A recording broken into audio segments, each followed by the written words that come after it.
Right, we are live. Hey guys, how's it going? Welcome back to the Kiwi Lads channel. We are back for a Champions Cup quarter-final between two of the top sides in the URC. It's going to be Leinster versus Glasgow. It is early morning here in New Zealand, so the brain is slowly firing up, ready to go for this contest. It looks like an absolutely packed out Aviva Stadium for this matchup. These two sides, honestly, whoever wins this game has a brilliant shot of winning this competition. Looking through at the starting lineup. First of all, for Leinster, it is the experienced veteran Cian Healy in the number 1 jersey, Kelleher at 2, and Tyke Furlong as the number 3. Joe McCarthy and Argia Snyman in the locking duo with Deegan, Josh Bannon-Flair, and Jack Conan slotting in as the number 8. Jameson Gibson Park alongside Sam Prendergast in the 19 combination. Geordie Barrett and Ringrose make up the midfield with James Lowe, Tommy O'Brien, and also Hugo Keenan. So pretty much it is the calibre of an Irish international team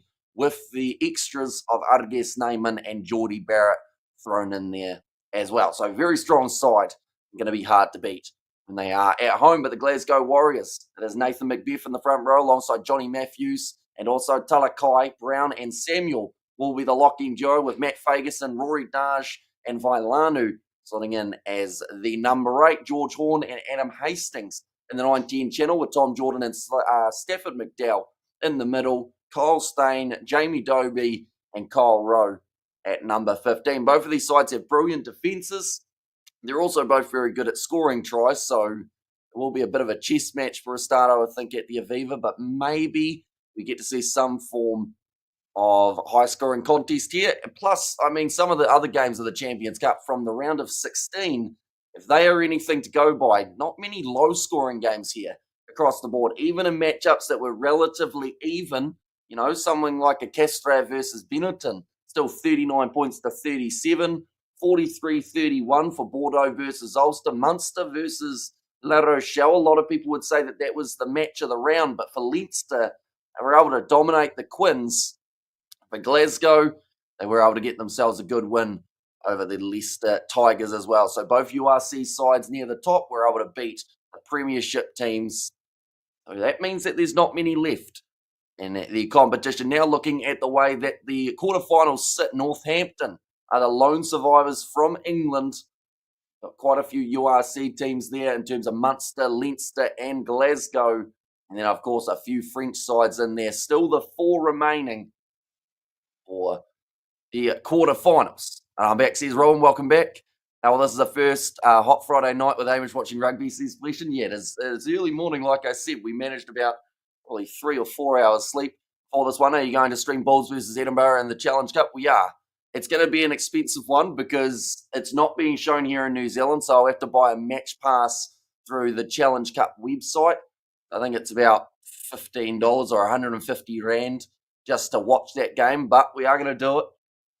And hopefully it does all run smoothly as well. I'm back. Leinster says Robin. Glasgow will maul Leinster out of the championship, says Young. Well, that's the thing. I do think whoever wins this has a very good shot of winning the comp. And, I mean, Leinster seem to have quite a bit of depth at the moment, looking through at their bench. I mean, I mentioned the starting lineup and the amount of Irish internationals. When we look through at the bench, there are still more. Dan Sheehan, Porter, Slimani, Caelan Doris is there, Ross Byrne, Robbie Henshaw.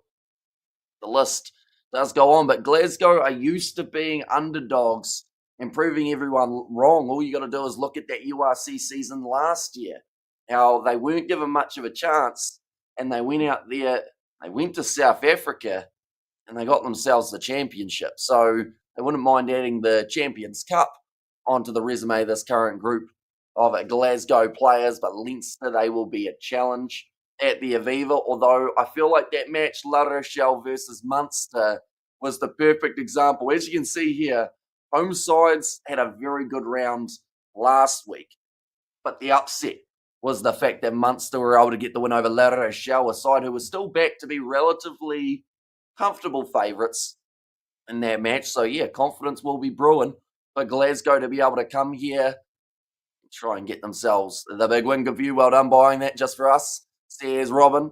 And blue flags all around the stadium, and you're looking fresh and full of energy, Hamish. There's Roof there.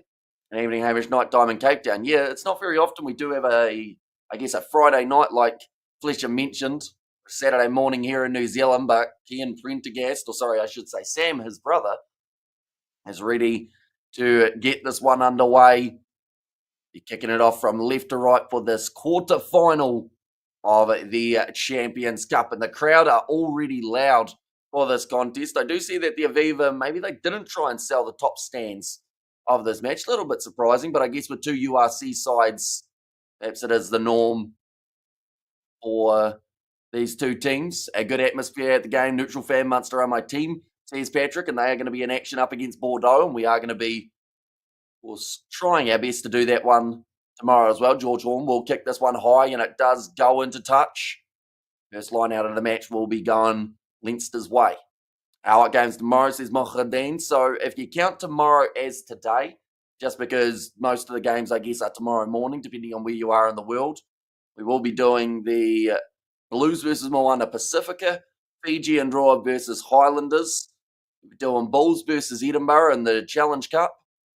And then also in the Champions Cup, Bordeaux versus Munster. Now, originally I was going to be doing Reds versus Brumbies, but that one's a little bit tricky because if we do that as well, we won't get a break for about 10 hours. So I'm not sure what we're going to do there, but we'll see what happens. Who do you think is going to win the Champions Cup? See, I want to say whoever wins this game will have a great chance, but big shot on Geordie Barrett coming in. Matt Fagerson claims it inside of the 22. The trickiest part is when you've got a French side in the running, even away from home sometimes, they can be extremely dangerous. I think that Toulouse without Dupont are not so much a wounded side, but maybe in those really hard games, they might feel like they're missing him a little bit. Lana looking all right, maybe a bit of a dark horse, and probably only ranked about maybe 6 or 7 in a lot of people's predictions. And Geordie Barrett having a hard time trying to claim that ball initially, and he was hit hard by Adam Hastings. And there we go with Glasgow as the underdogs here. Or got to go with Glasgow. And up to Wa Glasgow. And good morning, Kiwi Lads community. Let's go. Says Blues Nate. Yeah, very early morning start for yourself, Nate. So hopefully you are doing well. Johnny Matthews ready to throw this one in for the Glasgow Warriors. Nicely claimed at the front from Matt Fagerson. And there will be an early engagement there from Leinster, so that means that Glasgow will be able to work down the field that little bit further. Can the Bulls win the Challenge Cup? Well, they are currently the lone wolves out of the South African sides remaining in all cups, whether that's Champions or Challenge. So, I mean, the Sharks were able to do it last week, and it was actually the only silverware that we saw from a club side in South Africa. So, the Bulls will feel a little bit of pressure, although Jake White, once again, has made it relatively clear that the URC is his main goal. Now ready to throw this ball in. Going to be not the straightest throw, but Johnny Matthews, it sits up there for Adam Hastings. There's going to be an advantage now for a knock-on against Leinster. Talakai trying to go through, but Geordie Barrett does make the tackle on him. A screaming going on in the breakdowns at the moment, it would seem. I think both sides will be feeling the pressure of this match. Nice quick hands, though, from the Glasgow Warriors. Try to pass it on the outside. Just goes in behind Rory Dash. Still gives the thumbs up for the effort, but it will be another line out for Leinster. And come on, Glasgow, Scots get the win, says Ruth. And everyone, happy weekend, says Sebastian. Welcome in, mate. Hope you're doing extremely well. And Matt Fagerson trying the one-handed NFL quarterback-style pass.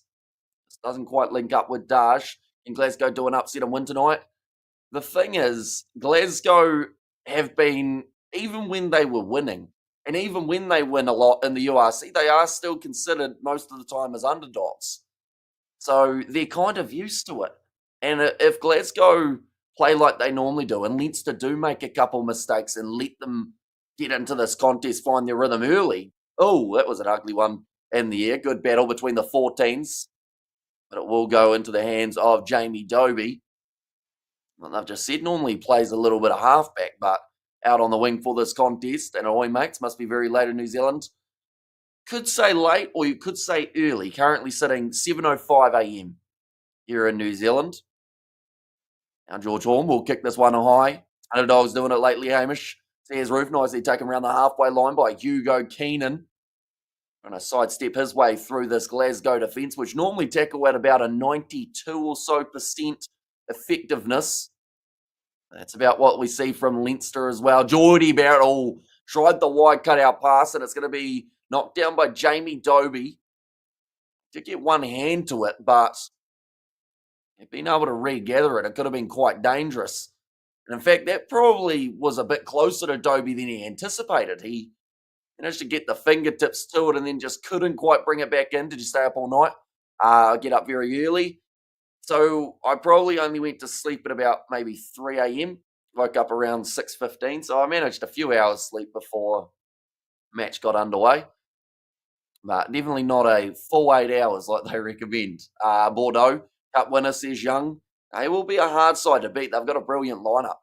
When you look through at the guys that they've got available, they've got Pinot as well as Belbarri. So when you've got those two out on the wings, it's going to be a good day.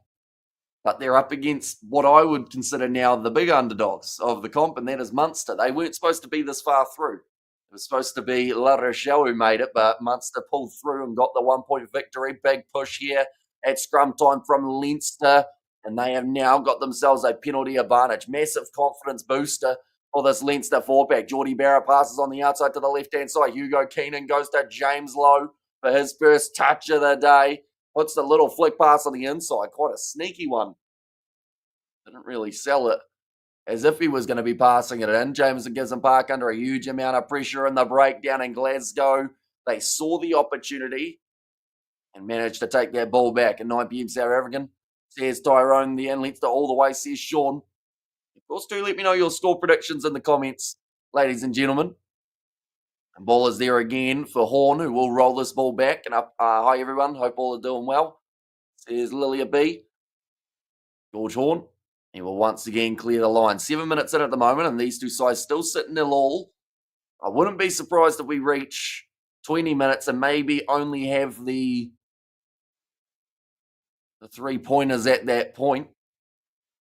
These two sides, they do know how to just instantly turn it on and find themselves sitting from 0 points to 15 in a real hurry. Argia Sneyman taking it nicely in the line out. Geordie Barrett now with his flat run, the two international players linking up there off to the right-hand side. Gary Ringrose, short ball to James Lowe. Long way off his wing. We hear that the backs are offside for Glasgow, so it will be another penalty advantage in favour of the men in blue. The dark blue, I should say, the royal blue, seeing as both sides are wearing blue today. Glasgow, a bit of a lighter shade than they would normally. That's going to be passed across to Argus Neyman again. By Vailanu, and they will go back for the original penalty, which should be an easy opportunity to have 3 points. Now, this is a final, and normally finals footy, you see teams taking 3-pointers. So I wouldn't be surprised if we see that here, but,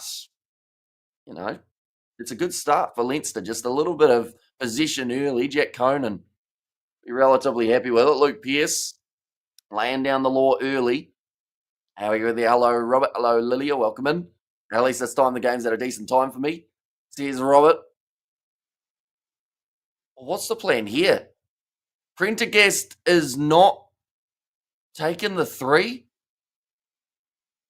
Yeah, they've gone for the corner here, Leinster. This is a massive risk.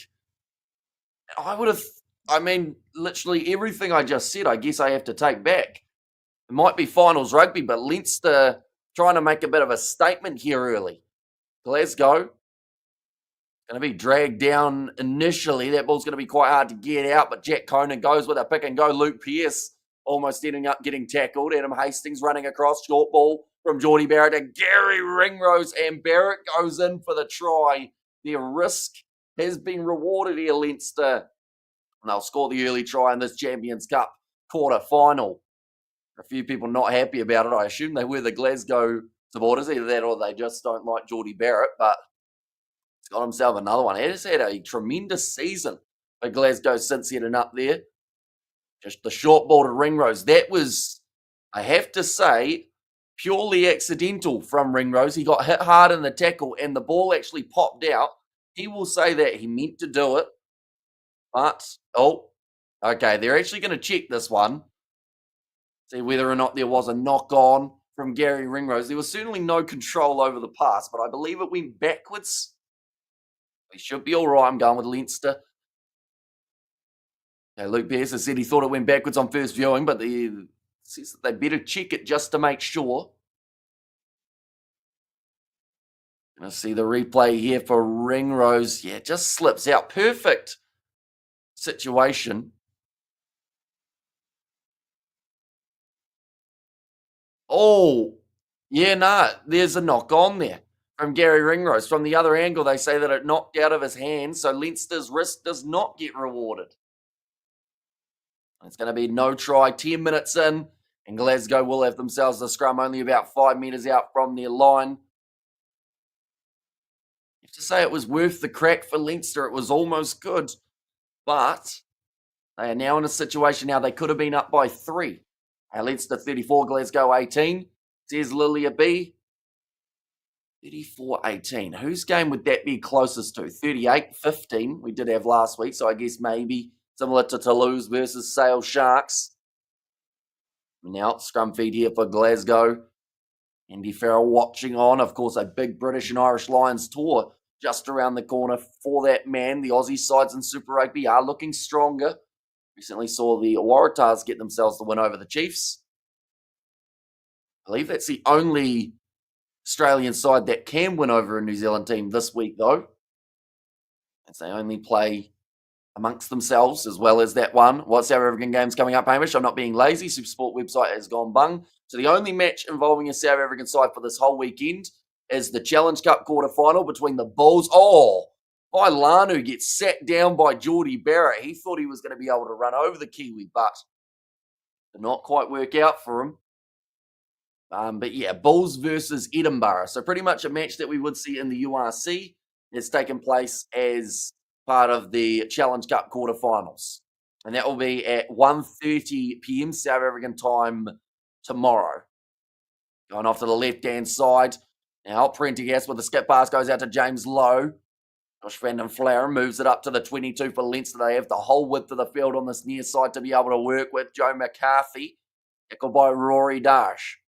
Gibson Park, Prendergast goes across to Furlong. A lot of experience between him and Healy in the front row, but a little juggle of the ball in the breakdown from the veteran does bring the scrum feed for Glasgow.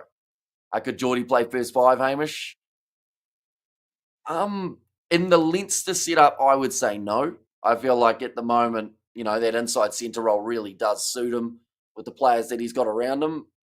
In general, probably, but I don't think it's something that they would try. New Zealand haven't really been known in the past for having a big number 10. Normally it's that guy who's a little bit smaller, but normally pretty handy with ball in hand. Covering the game, we are planning to. It's not being shown here in New Zealand, so I've got to get a VPN and Challenge Cup website set up. So I think it will be the only game this weekend that we have to pay for an individual match fee, which is going to be about 150 Rand just to be able to watch the 80 minutes. But yeah, they aren't showing it here in New Zealand, and there's no other option to watch it, so that's the way that we've got to do it to be able to see it. That is also one of the reasons why I didn't cover too many games of the Challenge Cup. It was going to become a pretty expensive exercise. Oh, nice stepping from George Horn. Max Deegan goes across, and that was off the side of the boot for Glasgow. Get a huge amount of distance on Adobe, but he will get enough just to relieve some of the pressure. Leinster at the moment just trying to suffocate Glasgow. Side of their 22. It was the big shot coming in from Ringrose. He ended up hitting him straight on the head, Ringrose, while he was making the tackle. That's how many in New Zealand, says Tyrone. So about 15 New Zealand dollars. And I'm not sure whether or not that might actually be 15 US actually. I haven't really checked. So it could be anywhere between 20 and 30 New Zealand dollars just to watch the one game. But it's what we've got to do to be able to see it. Hugo Keenan with a fend in the face of Kyle Steyn. We have there now. I see. I thought you had been challenged by us. No, not really. We also didn't cover any of the Champions Cup last week due to some of the overlaps with the 7. So it was nothing against the comp. It was just, time-wise as well as cost-wise, it was going to be a pretty rough weekend. Geordie Barrett now going with the pass, flicking it out the back door. Great hands from O'Brien, and Max Deegan will now score the first try of the match for Leinster. And this one won't be denied, unless, of course, the TMO finds something to be able to overrule it. Leinster mascot running almost the full length of the field. Go celebrate with the fans there. Good morning, your side, Hamish. Evening from Durban. Cheers, Brian. Welcome in. Just got some great passing from Geordie Barrett, actually linking up with, I believe it was Tommy O'Brien, twice in a row that those two were able to get something going, and also some offloads from the big men in the forward pack. Joe McCarthy helping keeping the ball alive, and then Geordie Barrett just luring in the defence. And respect the challenge. It's had some famous winners. Says Revenge. Issue for the Sharks game last weekend. Did you watch it after work? Any thoughts, says Lilia B? I'll be honest, I actually haven't seen a single second of that one. Even to watch the replay over here was going to be probably that $15 to $25 mark, but I haven't caught the highlights of that game either. From the sounds of it, the Sharks put in a decent shift for, the side that they selected, with the lack maybe of their big dogs in that match, but yeah, they still gave Leon a decent old challenge in there, which was nice to see. Where does Glasgow lie on the log? Leinster still number 1, says Xander, correct, and Glasgow still number 2. So it's pretty much been the way that these two sides have been all throughout the season, 1 and 2. So it's probably part of how I mentioned Glasgow sometimes underappreciated what they've been able to do this season already. They are the defending champs as well, yet they're probably not one of the main, let's say, 5 sides mentioned in terms of the ones with the most hype in the URC. Sharks flop, says Tyrone. I mean, I wouldn't say they flop just because, when you look at their lineup and this doesn't look good for Jack Conan. This looks like some sort of injury that has brought him off the field. And Caelan Doris, he has made his way on. One's going to be kicked towards the sideline, but nicely claimed by Geordie Barrett inside of the 22, already having a very busy game, Glasgow. We have to get off the mark quickly here, and Bulls beat Leinster 3 times, including their A team, which is Ireland, says Farid. Of course, both of those sides, the big thing will be they want to win the title. The Bulls have been close. Leinster have been close for the URC. But the last couple of years, they've just lost at the most unpopular or unopportunic. Well, that's not the word. But yeah, at the worst possible time, they lose the important game. The Bulls have been through to multiple finals of the URC, but every time they've found themselves getting beaten, whether it's by the Stormers in the first ever season of the URC, or last year where they had it at home, the golden opportunity, and Glasgow beat them. So, as much as they can beat each other, it's about putting that trophy in the cabinet. And that's one thing that Glasgow have been able to do. That's one thing that Leinster have wanted to do for a couple years, but they can't quite lift that trophy yet. They're certainly looking good this year. We have good there. Is there any other team that could attract a player like Geordie Barrett in the URC or the Premiership? There are a couple sides that have their eyes on some Kiwis, which is an interesting situation. It's all about whether or not New Zealand Rugby will let them go for sabbaticals, though. That's the trickiest part. I feel like they're doing a bit of a trial run with Geordie Barrett in some regard. So, yeah, it'll be interesting to see whether or not it's something that we see more of. Definitely with New Zealand Rugby still wanting to keep a lot of good players in New Zealand. We have their gamers on me, mate. Least I can do for you in the community. Thank you very much, Sebastian. All your generosity is greatly appreciated, of course. Yeah, that will be the Bulls versus Edinburgh matchup happening for yourself at 1:30 p.m. So be sure, pop in if you can. That's a good kick downfield from Leinster. Now line out opportunity for the Glasgow Warriors again. And we have got there Glasgow. We have to get off the mark quickly here. Yeah, they haven't really had a huge amount of attacking chances inside of Leinster's territory. Leinster are just trying their best to keep them only maybe about 30 metres out from their line, and then slowly push them further and further back. Then eventually find their way through. A Flesh and English side, says Ruth. Now Johnny Matthews ready to throw this ball in. And, beautiful steal there at line-out time from Leinster. It actually looked like it was more on Glasgow's side yet. They still managed to bring it in. Tackle was made on Caelan Doris, and who recently made his way onto the field. That was for Jack Conan. Now back across to Hugo Keenan. Low tackle on him by Jamie Dobie, who's had a very busy start to this matchup. Argus Neyman finds a brilliant offload to Joe McCarthy. No matter where that man is in terms of tackle on the field, he still seems to find that next pass. Those type of ball handling skills that can find gaps very often. And Leinster have been using their offloads quite a bit throughout the first 20 minutes of this match. Now Gibson Park going off to the right-hand side. Skip pass over the top. Little grubber attempted in behind, but it sits up now for the Glasgow Warriors. That was a huge mistake made. And now it might cost them Geordie Barrett in a foot race. He will manage to get back. He's taken it in his in-goal area, but run it for great composure from the All Black.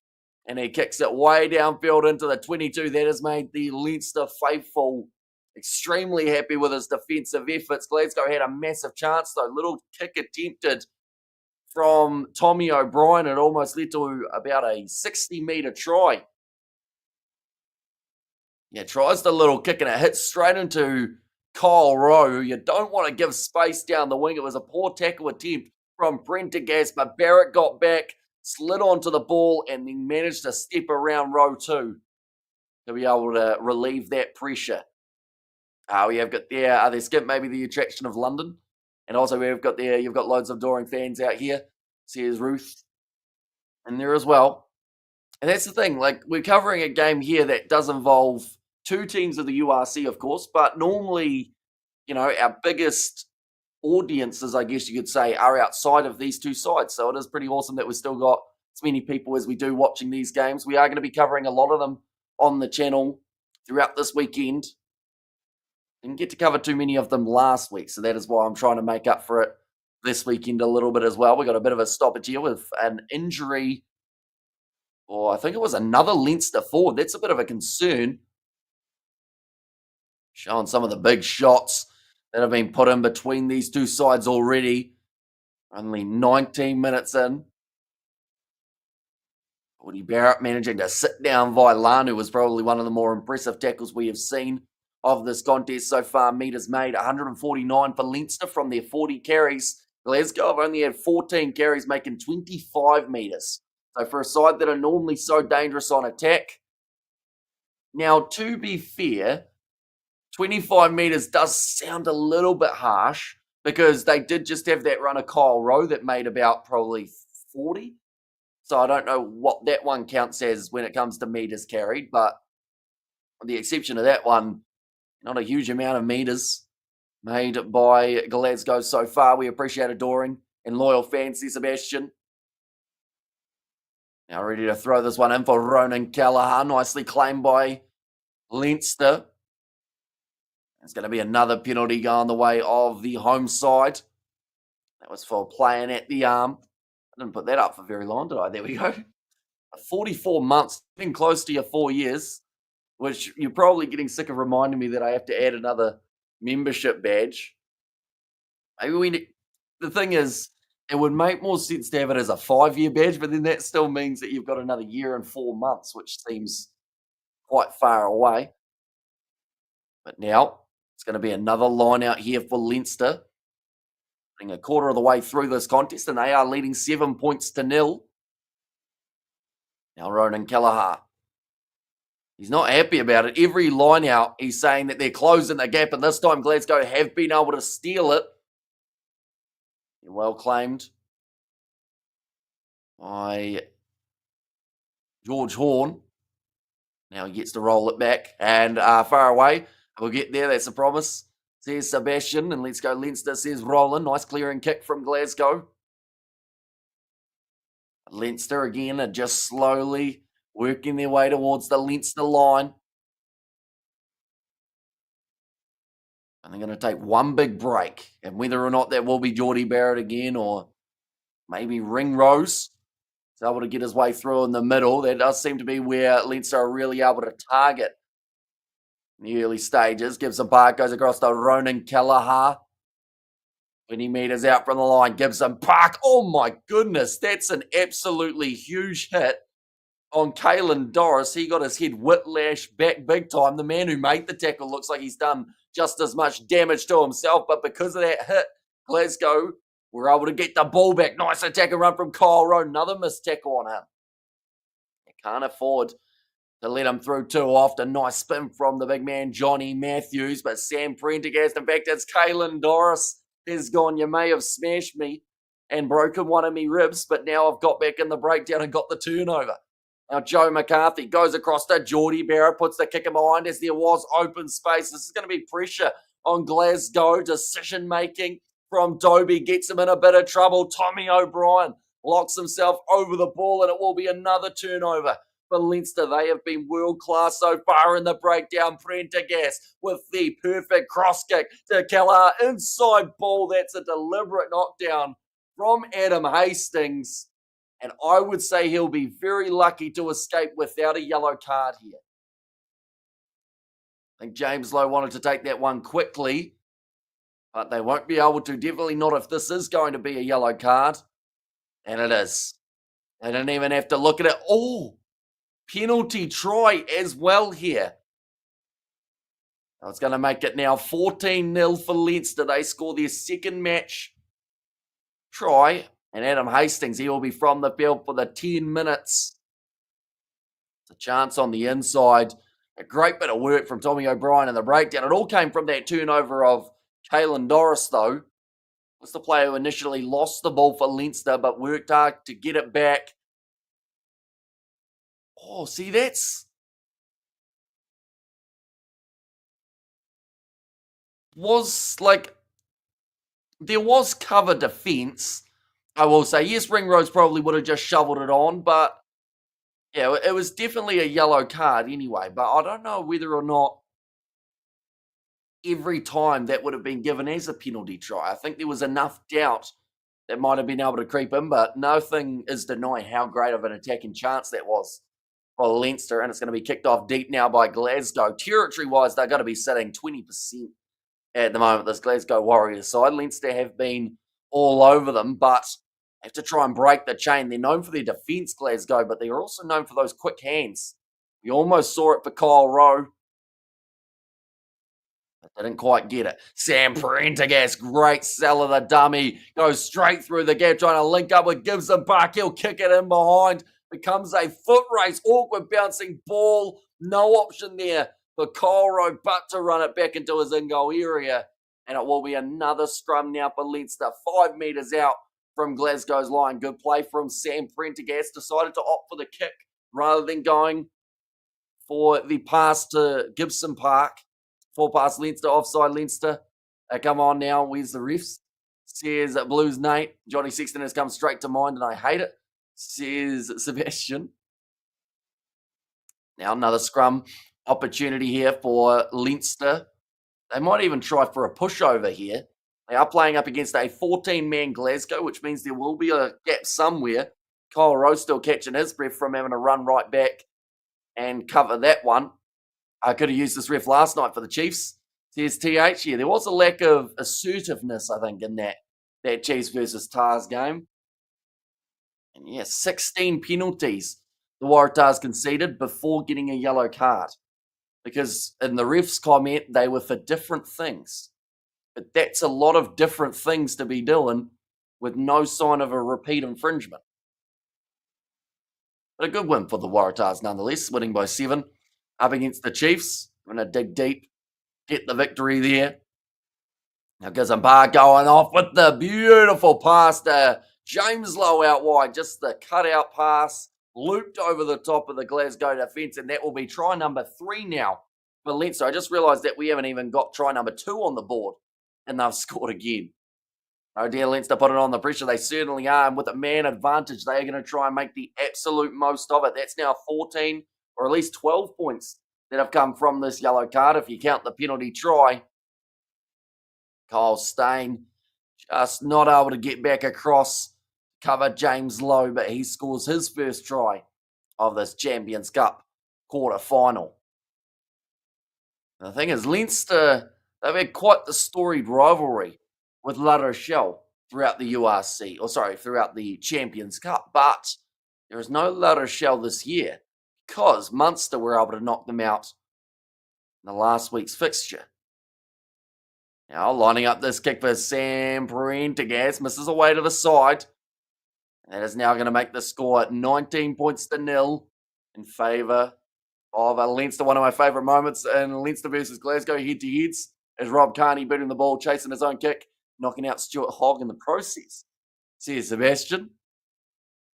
Oh, Rob Kearney. I remember when he was playing for the Western Force only a couple years ago. Him, Richard Kahui was there as well. They had quite a few of those international guys in the mix. Now they're doing pretty nicely with the new crop of talent.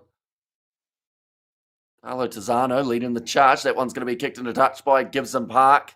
Let's go decide against the quick throw. But once again, they just can't get out of their own half. And it's going to prove to be a real problem. 27 minutes in and 19-0 already is the way that the score does sit. And that is just due to not being able to exit and just eventually the pressure getting a little bit too much. Right, referee is speeding them along, saying that they are taking too much time here. Now, chance again for Glasgow, about 35 metres out from their line. Good afternoon, buddy Ruth. A hot coffee and toast. Now another drop ball. Does roll into touch. So Glasgow giving Leinster both options here of whether or not they want to go for the scrum or the line out. You're just not finding the hands of Johnny Matthews, and Nigel Owens gave it only a yellow, much to the disgust of the Scottish fans. See you, Sebastian. And come on, Glasgow, swing it, boys, and Leinster running away with it. Yeah, unless something drastic changes, Leinster definitely are in the box seat here. 4 minutes still remaining of that yellow card, so they could get themselves another try in the near future. Oh, knock on there from Gibson Park, just trying to play it quickly to the left. A bit of a fumble with the ball. Like I have said, just a rare mistake from that man. Normally is pretty handy with the ball in hand. Currently 28 minutes into the contest. Great start for Leinster. James Lowe scoring one of the tries. It's the most recent one. We have seen Geordie Barrett get close to scoring until it was disallowed. Seen the penalty try. We've also seen the try out wide for who was it that looped around? Tommy O'Brien was the assist of that try. Who actually scored it on this near side? Geordie Barrett flicked it off to Tommy O'Brien, and then he did one more pass, didn't he? Can't even remember who got that first try of the contest. In fact, it might have been one of the loose balls, all stolen in the breakdown from Geordie Barrett. Now after Josh Van den Flower, who's up to 22 metres out from the line. Another tackle completed, little grubber in behind from Jamison Gibson Park and kick towards the touchline for Rowe, and that is a pretty decent kick from the amount of pressure that he was under. Leinster will win this game, says Michael. All the ladies say, hey. Says Robert, and Glasgow has to focus and get their momentum going. Says Ruth. And Geordie Barrett again, showing how dangerous he can be in the breakdown. Gibson Park just went for that cheeky kick in behind that almost led a bit of space. If you have 0 on the board in the first half, do you just go for a drop kick just to put points up on the board? No. I think a lot of these sides, if they have 0, that just makes them either more motivated to get away from it, or it can sometimes put too much pressure on. Tommy O'Brien stepping inwards. He's got to try yet again here for Leinster, I should say. And that is going to be now 19 points from the Adam Hastings yellow card. Just wonder whether or not sometimes you're better off just not touching that ball. Of course, instincts can be something that do cost you a little bit, but this has been massive for Leinster here, just continuing to show their power, show their clinical passing. This time it was Hugo Keenan with the assist. Hey there, Sebastian. Me good, thank you. Looking out for boss. Aroa Nui. Says Blues, Nate. I just said there that even though they got 62 up against the Harlequins, Commentator feels that they have been more impressive in this contest. And Prendergast gets the kick over to making the score 26-0 in favour of Leinster. We are only 31 minutes in, but this is quite the statement being made by Leinster. Two sides that are near the top of the URC. Tommy O'Brien manages to make his way through. He's looked extremely strong.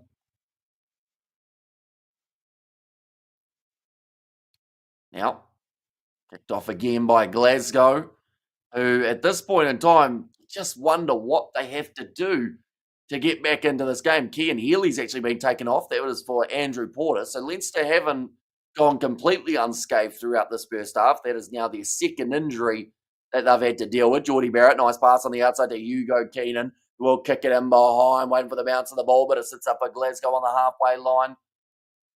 Claimed by Kyle Stain, who hasn't really had a huge amount of the ball in this first half. Of Glasgow saving for the URC. Honestly, I don't think that's the case, but I just think that, like, in some regards, they might say, yes, that's the reasoning, but I just think they've been outplayed throughout this first 32 minutes. Leinster have looked about as clinical as they ever have in this contest, and they've just been really, really good with their decision making. Glasgow sent in a B team to save the A team. Yeah, although this, like, don't get me wrong, there are a few guys here in the starting lineup that are still pretty strong in this contest. This is still not a weak Glasgow Warriors side. And imagine getting annihilated by Leinster. I wouldn't know as a Quins fan. See, Sebastian, that one hasn't found touch. Glasgow now. Let's kick it back downfield, and they will be getting sick of this. It seems like it's a little bit repetitive for them, that every time they get the ball, it's inside of their own half, and then they just have to kick it back. Poor Glasgow, or poor handling for Glasgow, not interested at the moment. 26-0. Yeah, certainly, once again, a big statement made by Leinster in this contest. They're trying to prove that they can do not just the Champions Cup, but also the URC. Pierce, just making sure that let's go have the right numbers. Vailanu, he'll be taken off for Duprea. And go the Pumas go, says Fernando. Let's see, taken by Joe McCarthy around the halfway line. Prendergast, little pop pass up again from Leinster. And maybe Glasgow are giving them a bit much space. And they have outplayed, but Glasgow are more focused on the URCC's possession. A good tackle made on James Lowe. Gives him bar, goes off to the left-hand side. Ball on the inside to Ronan Kellar. Joe McCarthy. 22 metres out. Prendergast goes to Barrett. I mentioned those injuries for Leinster. They will be the one thing that they've been a bit concerned about from this matchup. Now back across. Little grabber in behind. It will sit there for Hugo Keita to put down, and that is try number 5 for Leinster. 62-0. They were able to win last week. The way that they are scoring here, that is looking likely again, which is absolutely massive. I don't think those people were leaving. They might have been going to get some food. They've decided to beat the halftime rush, but to just every time they're in the 22 look like they're going to score a try. And they've scored in so many different ways that have made it hard for Glasgow to know what the plan will be defensively. And what up? Let's go, Geordie, says Sam. He's already had a brilliant start to this match. What was the odds game versus current odds, says Ander? Well, the current odds I would think would be almost suspended based on how many points have been scored by Leinster. Before the match, I think Leinster were about maybe $1.20 favourites. Glasgow $4 underdogs, somewhere around there. I wouldn't be surprised if that was the rough line. Yeah, just a really classy start from Leinster. 35 minutes in, it has absolutely flown by throughout that time, and that is mainly because of the rate that they have been scoring the tries at. Once again, Caelan Norris. I think they've just said there, Glasgow, the biggest defeat that they have had is by 17 points this season. This one, still plenty of time remaining. Am I allowed to change my score prediction? We might have to allow it. I think that people maybe have been thrown off by how this game has started. Kyle Rowe now sitting 40 metres out from his own line, running this one forward. Tackled by Joe McCarthy. Currently sitting around the halfway line for Glasgow. Their attack is normally extremely strong, but once again, sounds like a broken record, but it just hasn't been working. Leinster have been able to shut them down. Geordie Barrett and trying to turn it into a rolling maul, but the tackle has been made. See how Glasgow points to Leinster's total. See Sebastian. We have good there, Hamish. You've proven that New Zealand and South Africa could be friends one day. Here's revenge. That's the thing. I normally get along quite well with South Africans. In fact, we get along with most people, which probably makes it easier. But yeah, there's like some people who just are really passionate about not liking the other country. But like at the end of the day, like it's just rugby. If that makes sense. Like people get a bit too personal sometimes with their reasons behind not liking a rugby side. But when you just look at the sides on the field, it's a brilliant rivalry that we've seen extend for a long period of time between South Africa and New Zealand. There's been some great battles in the past, and there will be plenty more in the future. I think the one that a lot of people are looking at is Eden Park. How harsh are the coaches on the players halftime after a very poor performance? Depends on the coach. Some of them will kind of give them the silent assassin technique of like kind of whispering about what they did wrong. And I feel like that would be worse for some players than just getting absolutely screamed at. Well said, mate, says Kirsten. And we get on with South Africa because we equally dislike the Aussies, says TH. Nice running forward from Adam Hastings. They're sitting 25 metres out from the line. This is their best chance to be able to score since that Kyle Rowe breakaway. But Geordie Barrett is an absolute menace in the breakdown and has managed to steal it back again for Leinster. I think that was taken back. Luke Pearson said, yep, might have been. I think they are just going to be checking this one to make sure that it was. Yeah, it was outside of the 22, I believe, for Geordie Barrett when he first initially took that ball. So it does mean that it is taken back.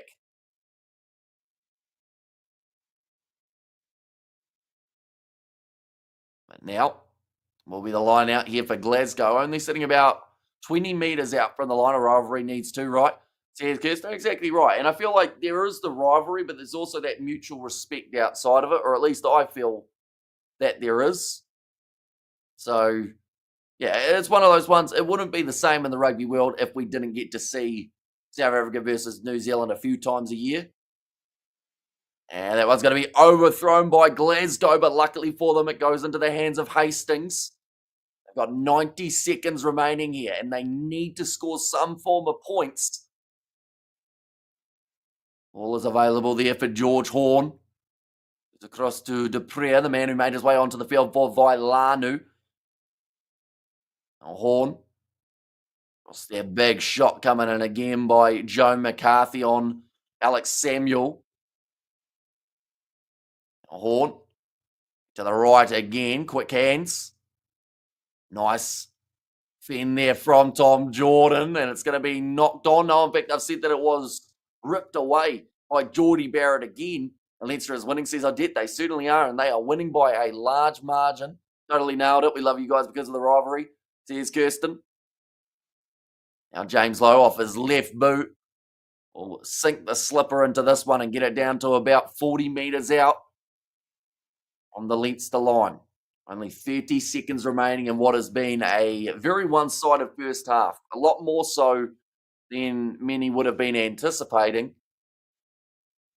But, yeah, we'll be interested to see what happens in terms of that second half, whether or not they come absolutely firing out of the gates. Or whether maybe we get to see yet again some more Leinster dominance. That that line out is going to be won by Glasgow around the halfway line. Matt Fagerson. If Glasgow wins this game, it might be the greatest comeback in rugby history. Says Xander. It's kicked him behind. That seems like a risk. Definitely because at the end of the day, Leinster can either put this one down or they can kick it into touch. But either way, that is going to be halftime now. 33-0 in favour of Leinster. An impressive first 40 minutes. I reckon they score a try or halftime or after halftime. They score 33. It'll have to be after halftime now, kicking that ball away, Glasgow, but they will be looking at this game and wondering what they could have done differently. Morning, Amish. Cheers, Bill. Welcome to the live stream, Bill. Still got plenty more coming up this weekend. We have got the Super Rugby matches taking place in around, must be 9 hours or so time. Moana Pacifica versus the Blues being the first, PG and Drua versus Highlanders. It will be the second. And then in terms of the Challenger Champions Cup, we are going to be covering the Challenge Cup matchup taking place between the Bulls and Edinburgh. So a match that we would normally see in the URC. And then after that, we will be hopefully doing Bordeaux versus Munster, which, I mean, it would be a massive upset if Munster can knock out Bordeaux after knocking out La Rochelle last week. What's Leinster's secret to success this season? I mean, I think that, yes, it's built off a strong defence, but it's just that ruck speed yet again. Leinster have always been known for how quickly they're able to get that ball out, and when you end up recycling the ball as quickly as they do, they just manage to find a way of finding defensive errors from the opposition. As the camera showing Glasgow coaches, they already just beat to the change room, says Xander. At the moment, we've got an ad for a random show called Kneecap here in New Zealand, so I'm not actually too sure what's going on with the coaching shots or anything like that, but I would assume that the Glasgow coach would not be happy with the way that his side have played throughout this first 40 minutes, and it's probably a lot that they can do better throughout the second 40. Unbelievable at the moment, 0 for the Scots, says Ruth. And that was quick. Yeah, the first half did seem to absolutely fly by. I assume that the second half will be a little bit similar halftime score as Leinster's one, says Sam. Yeah, unless something really dramatic happens, Leinster are going to get out of this game with the victory, and they'll move on to the next stage. Now, what I will quickly do, due to the fact that we are at halftime, we'll go Champions Cup bracket. Hopefully we will be able to see Champions Cup rugby, I should add, because they think that it's something else. Have we got an image of what the bracket looked like? Kickoffs for this one. That was 2023 that they had that one confirmed. Details locked in. No, that's the wrong bracket too. I'm sure that I saw a bracket early on for the Champions Cup. It doesn't look like it's the easiest one to find just at the current point in time. I might have to go on to the Champions Cup Instagram and have a scroll back through. On Leinster Bulldozer over Glasgow, and let's go the Blues. Disappoint me again. Pick Christie, says TH. And a lot better 40 minutes from Leinster. Geordie Barrett at the moment, man of the match. Yeah, he's been absolutely everywhere out there on the field. But Leinster, he's getting turnovers in the breakdown, and he's just making it difficult. So, yeah, the winner of this game will face the winner of Northampton versus Castres. On the other side of the draw, Bordeaux versus Munster, and then also Toulon versus Toulouse. So the thing with that is either way, we are going to see all of, oh no, there is maybe the exception. We might see a French side if Castres are able to get themselves the win over Northampton, but at the moment it does seem likely that the semi-final will be a French side on one side of the draw and Leinster versus someone on the other. Good to hear Geordie's going good. But I heard his Leinster team is already a good side before Geordie arrives. Says Sam, yeah, Leinster are a world-class side. Geordie has certainly added something to them, and that's a tricky thing to do. Ardir Snyman, he's the same. When you go to a side that is already established as one of the best club sides around the world, you can either completely disappear when you go over there and start playing for them, or you can find a way of shining and standing out.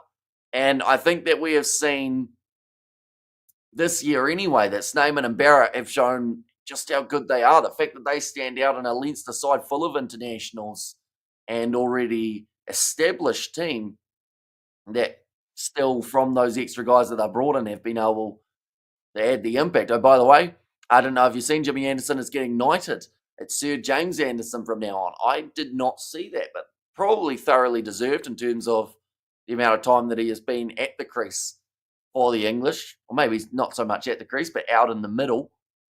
Been a lot more time bowling than batting is Jimmy Anderson. I say Northampton will beat Castres, says Sean O'Farrell. So in that case, so you've got Leinster versus Northampton on one side for yourself, Sean. Who are you going with on the other side of the draw? Bordeaux versus Munster is one match. Toulon versus Toulouse is the other. Now, Toulon actually came in higher ranked than Toulouse, which is why they have got the home final, or at least the home quarter, and it can have quite an impact when we see French sides playing. Consensus is they have made the team better than the Ireland XV says Mark, and 704 test wickets. That's the target to beat, Hamish. Well, I currently don't get to bowl for my side very often, so I don't think I'll be the one beating it anytime soon. They've got the highest ranked clubs from the pool stage will have home country advantage. There's the little bit of information underneath. The road is to Cardiff for the final of the Champions Cup. We've also just got the list of teams who have won it. Leinster, the last time that they won the Champions Cup was in 2018. A lot of the time after that, they were knocked out by La Rochelle, who did win it in 2022, 2023, and I believe knocked Leinster out of the comp in 2024. But La Rochelle are no longer there, which does mean that there is a big chance for Leinster to relive what they did in 2018. Glasgow Warriors, they have never won the Champions Cup. Northampton were able to win it in 2000. Munster have won it in 2006 and 2008. And then in terms of the other sides who are still in the comp, Toulouse have won it, I believe, 6 times. And Toulon have won it 3. Actually won it back to back to back 3 times in a row. 2013, 2014 and 2015, the only side to be able to do so. There's still quite a bit of history to be made. Toulouse looking to win it for a record 7th time. The Scots are simply not showing up, says Kevin. Yeah, it's been a poor performance. They've been stuck inside of their own half, really struggling to make meters up the field. And yeah, it's been far from perfect in terms of the performance from the Glasgow Warriors. That yellow card didn't help during that time. 19 points scored, which just never really gave them a chance of being able to get back into the contest. Yeah, second half, not a mile away from starting up here. This is where the benches will be so crucial now. We've already seen Leinster make a couple changes in terms of their starting lineup. That was due to the injuries that we saw popping up. So Caelan Doris made his way onto the field for Jack Conan. And then Cian Healy, he went off early for Andrew Porter. And I believe they were the only 2 changes that we saw from Leinster. Vailanu went off for Duprea in terms of the Glasgow side. Yeah, they'll certainly need... I mean, what... I was going to say they're going to need something big, but they're 33-0 down. So they're going to need something absolutely miraculous to be able to get into this match. And yeah, you just wonder,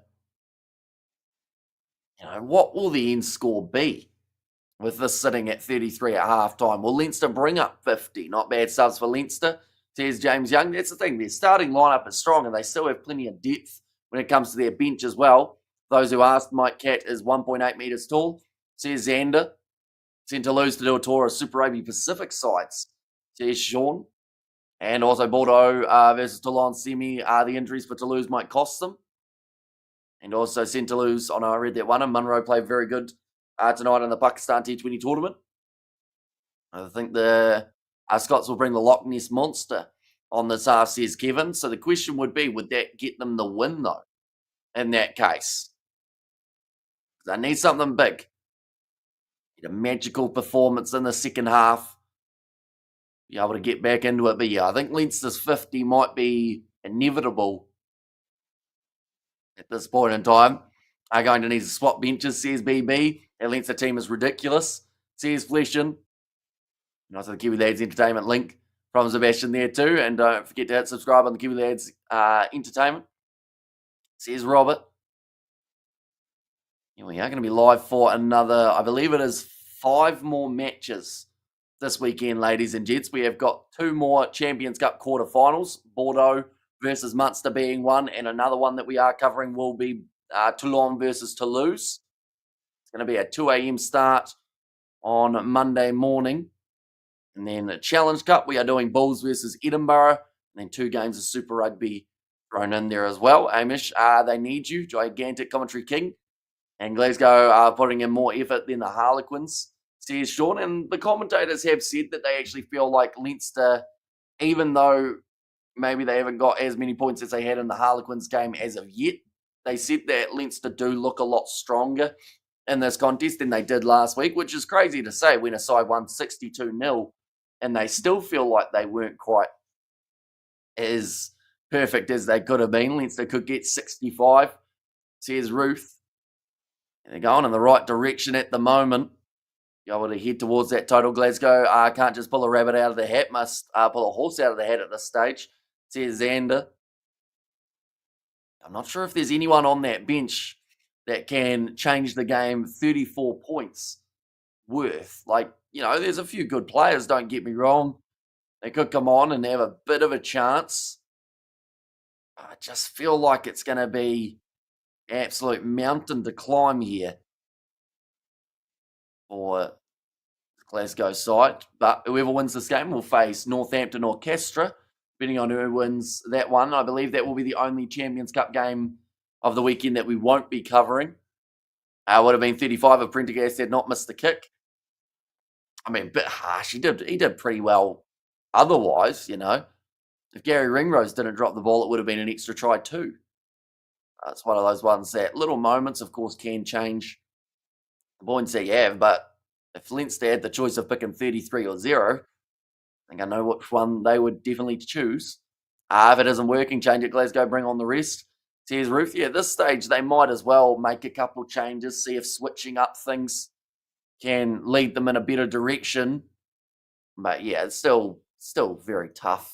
When Leinster are firing the way that they are, not many sides, I think, would even be close to them at this current point in time. And yeah, it's going to make it very intriguing for the near future. Definitely because, Leinster up against, let's say, Northampton, or up against, maybe we get to see them play Castra if they can cause a bit of an upset. But like those two sides, it's going to be fireworks again, I would think. Well, we will go like that. We will go like that as well. There we go. Second half, very close. The URC back in action next week, so we will get to see both of these sides playing yet again. Now for Leinster, in their next URC fixture, they are going to have the match up against Ulster. And that is on the 20th of April for us here in New Zealand. That will be the 19th of April in the north. Then Glasgow, they have got their game up against Zebre. They're actually playing at the same exact time, these two sides, for next week. I've just seen what time the Saturday morning game starts for the URC. It is a 6:35 a.m. kickoff, so a little bit earlier than it was for this week. From ring bell to ring rose, Ruth? And I think Bordeaux will get to the final, says Sean. Yeah, they're looking like a very strong side at the moment. Although Munster, once again, they want to try and cause another upset like they did up against La Rochelle. The question is, can they do it 2 weeks in a row, though?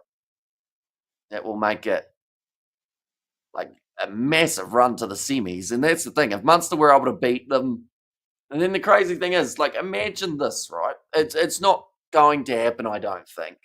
But imagine Munster in their round of 16 beat La Rochelle, in their quarterfinal beat Bordeaux, and then in their semi-final beat either Toulon or lose to make it through to the final. Would be absolutely massive for that Munster team. But if they were to do all that, I feel like they would have to win it just to really feel like they accomplished that goal of going all the way. A moment, I am about to snooze, so we will quickly mute.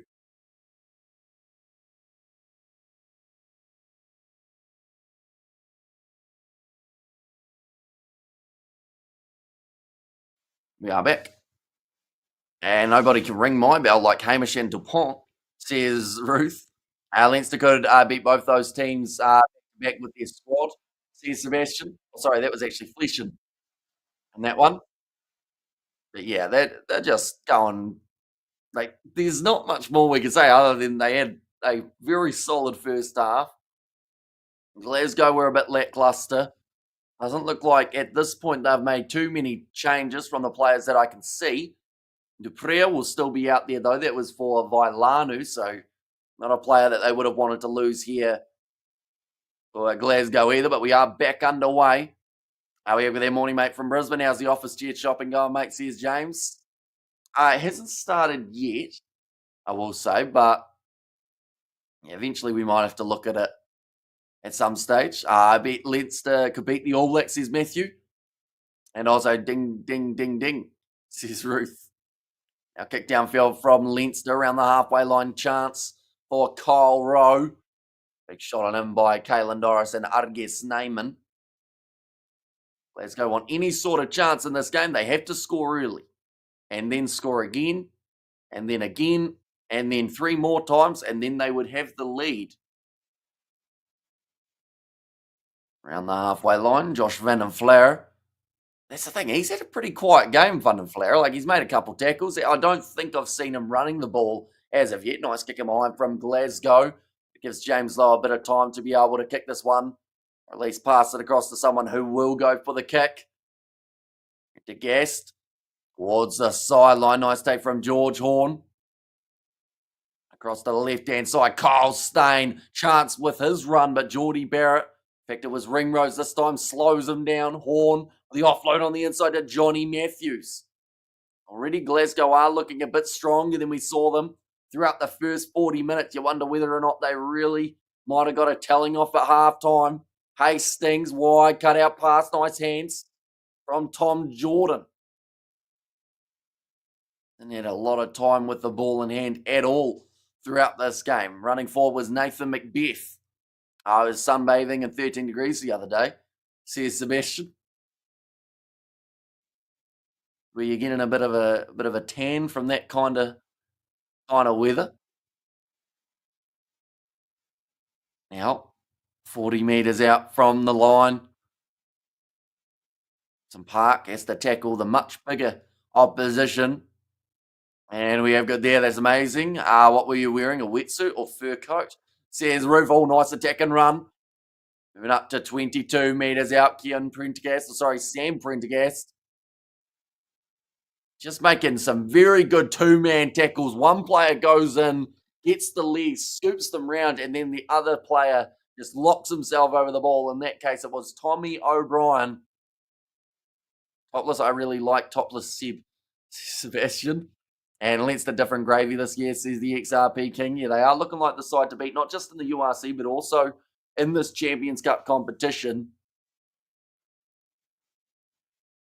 Tommy O'Brien, second turnover. The contest, they just couldn't really get rid of him. Sunbathing or frying as a Northman. And shame we won't get to see Leinster play more French teams on the road to the final, says BB. Yeah, theoretically, they can only face 2 from here, can't they? Which would be Castra if they were to lose, or if Northampton were to lose that game. And alongside that, of course, the final, it's a 75% chance that there will be a French side through to that final. In fact, some would even say it's a little bit higher, but in terms of just the outside odds, Munster the only side on that side of the draw. Stepping is Tommy O'Brien. Now, Gibson Park. Go off to the left-hand side again here. Furlong goes to Sam Prendergast, Geordie Barrett. Quite able to go through the gap, although he has multiple times throughout the rest of the contest. Do you know who the most hated man in the world is? Says Kevin. It's probably, well, I don't actually know who it would be.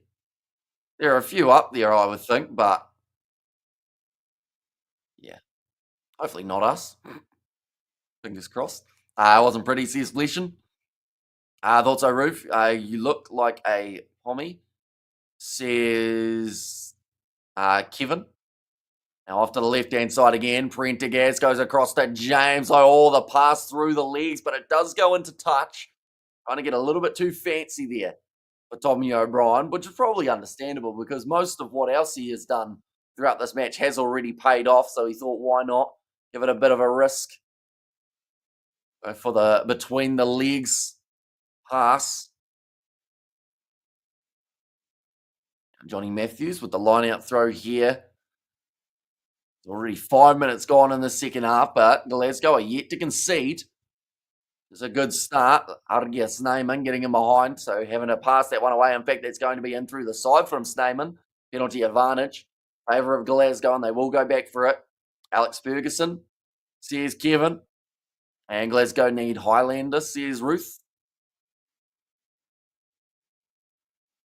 Right now, another chance to kick this one towards the touchline for Adam Hastings. And does go into touch. Just through the side, yes. Neyman never really getting behind the hindmost foot there. Jumping in trying to get that steal. Does end up going wrong for him.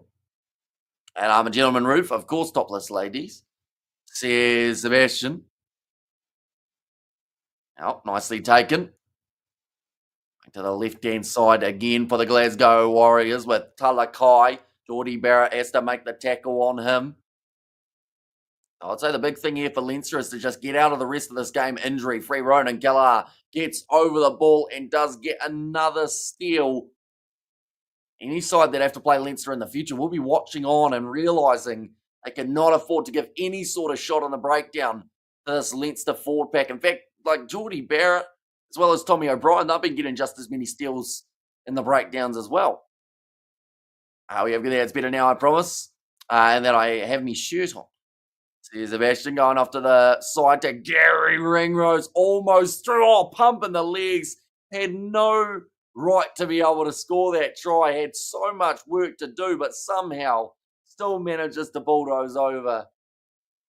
And there's another try here for Leinster. Pure aggression as well as determination from Gary Ringrose to go over the line. Like, don't get me wrong, it was a good initial break, but it just seemed like he had so much to do from where he was. Just goes through Dalakai, 2 men missing the tackle, and then eventually going over. What games next week, says Mocha then? So next week we're back into the URC as well as Super Rugby, so more than likely we'll be doing probably about 8 or 9 games of next weekend as well. Okay, let's get an interesting, says Robert V. Now, Leinster do lead 40 points to 0 over the Glasgow Warriors. And we have got there Celtic, or land of my mother's father. Says Ruth there. I'm such a loser. Now I want Leinster to put more points over Glasgow than they did against the Quins, says Sebastian. I think the biggest concern is Leinster in their last 2 games have scored 100+ points and have not conceded a single try at this stage. Oh, big shot on row by Hugo Keenan. And an Aber ball, says the XRP King. Now getting pushed backwards again. To the left-hand side. Oh, nice skip pass there. Little kick in behind, and the penalty does go the way of Glasgow. And Leinster have power and motion, says Ruth. Just went a little bit early. We do see Dan Sheehan now on the field. That's for Ronan Kelleher. And yeah, just a bit quick rushing up there was Max Deegan and Josh Van den Vlaer. Hamish, the reason for that, they have not played a French tram. I assume that is French team. Although, you look through at some of the matches that took place. Toulon, don't get me wrong, they scored 72, but they still conceded 42 points in their game. Castres conceded 37. Ulster were able to score 31 against Bordeaux. So depending on what game you look at, they probably still could have got themselves quite a few points up against the French sides, but more so just that the French sides would have had a bit more of an answer coming back. Now, we're just showing the players for Leinster who didn't make the 23, and they've still got world-class players sitting on the sideline. Oh, it's turned into a maul. Tom Jordan going to be held up. Geordie Barrett does once again shut it down. He has to be man of the match in this game, but there's so many guys who are also putting their hand up for that possible opportunity. 40 love, are we watching tennis, says Xander. And hope Glasgow can just get a try to put something on the board, says Ruth.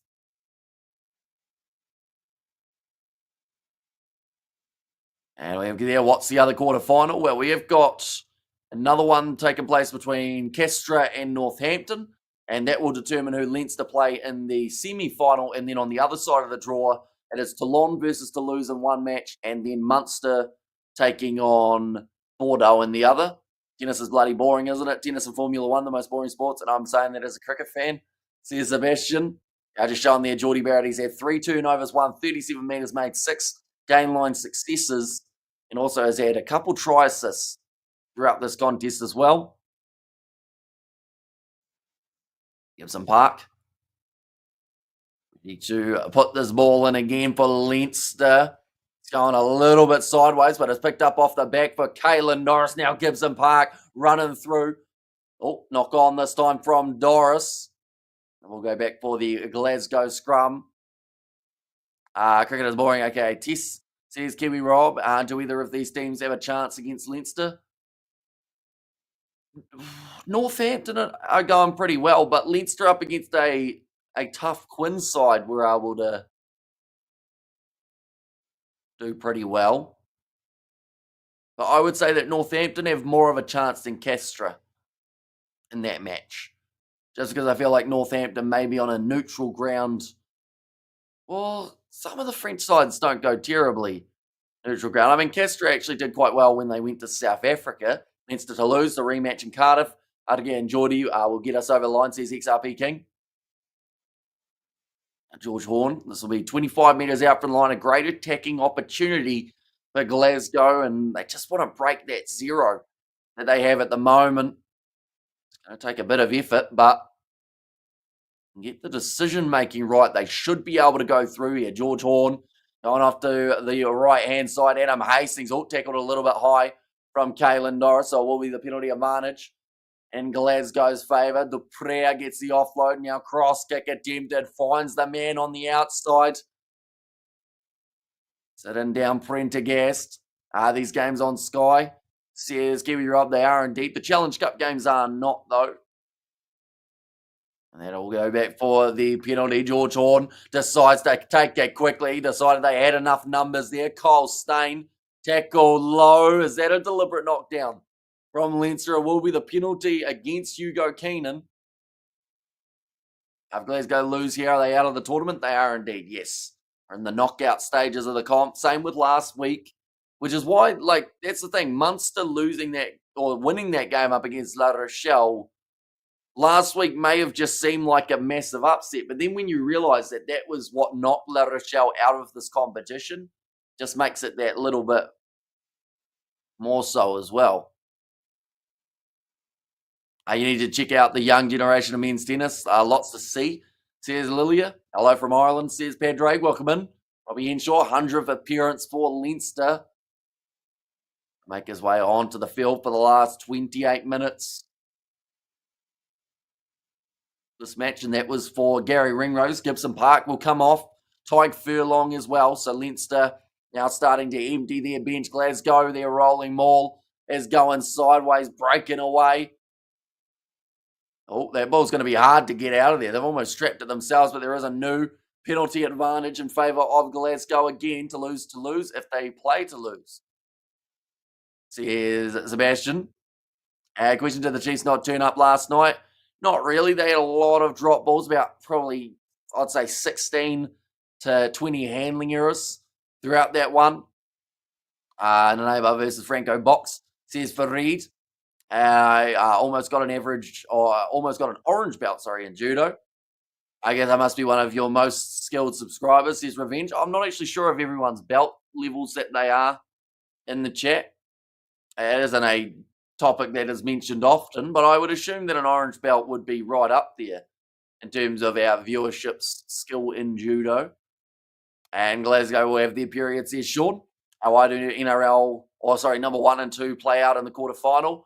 Should a number 1 play number 8 and number 2 play number 7? It is based off the bracket. So pretty much they have a bracket for the I think they had a bracket for the round of 16, which then we get to see. It's pretty much all set up based off rankings. But yeah, that's pretty much the gist of it. It's not really done off based off the bracket. First of all is the rankings. Then from there, it's just whatever happens, happens. Yeah, almost, Ruth. There's revenge. That one's going to be thrown in. There'll be another maul chance here for Glasgow. 26 minutes left. Now Horn is out to Hastings. He's just shut down by Barrett, who's going to almost carry him into touch. That is once again sensational work. I don't think I've seen Geordie Barrett ever play this well. He is just causing every sort of problem he can for this Glasgow side. Looks like James Lowe was slightly considering taking the quick throw there. Yeah, just drags them towards the sideline. Glasgow, Hastings hasn't got anything going from that number 10 jersey. Munster fans probably still on the piss. And La Rochelle says XRP. But yeah, that's the thing. Like the Munster team, they will have to go out and do it again now. Up against Bordeaux. Got my yellow belt when I accidentally pissed on it, says Sebastian. Now, what games are you doing this afternoon, aka tonight? So we are doing Blues versus Moana Pacifica. Then also, going to be kicked towards the touchline from Leinster. Then I will also be doing the Highlanders versus Fiji and Drua match. I was initially going to be doing Reds versus Brumbies, but I believe I've also got the Bulls versus Edinburgh match at 11:30. So that game could actually overlap a little bit with Reds versus Brumbies, depending on how smoothly that match would run. So we might end up missing that Aussie derby. And then alongside that, we have also got the Bordeaux versus Munster match. Geordie is thriving. He certainly is. Hasn't put too many feet wrong throughout this match. So the last thing that that Leinster would want is him to end up with some sort of injury here before the end of the game. Nice ball up to Josh Van and Flair. It's going by that logic. How do you get a brown belt, says Sebastian. That's going to be a knock on by Glasgow. Penalty goes the way of Leinster. Somebody called Peter Steph to Toy. See Geordie run. Says Farid. Maybe we get to see it happen. Club World Cup around the corner. I assume that the Japanese sides would be involved in that Club World Cup competition. Now, going to be kicked into touch. Cam Prendergast. Sam. I've called him Kian 3 times. I think that's because they were talking about Siblings Day only 2 days or so ago, which was showing that Kian and Sam are brothers. A line out throw here for Dan Sheehan.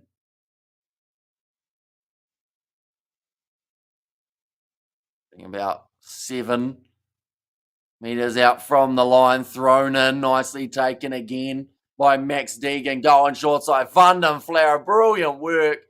Very risky from Dan Sheehan. Decided to go for a forward roll. Also got connected in the process of doing so and actually almost crunched his neck. So, yeah, it would have seemed like a good idea at the time, but he almost ended up well and truly hurting himself. Are you doing the Anzac and Easter rounds over the next 2 weeks? I believe so. I don't know. That was not smart from Dan Sheehan. Should have just put that ball down. Didn't need the roll. Because all he's done there is tried to break his own neck in that case. Now, that could have been really ugly. And I don't think the Glasgow player would have been to blame for it. For Dan Sheehan. Sitting 4 from 5 at the moment for Sam Prendergast.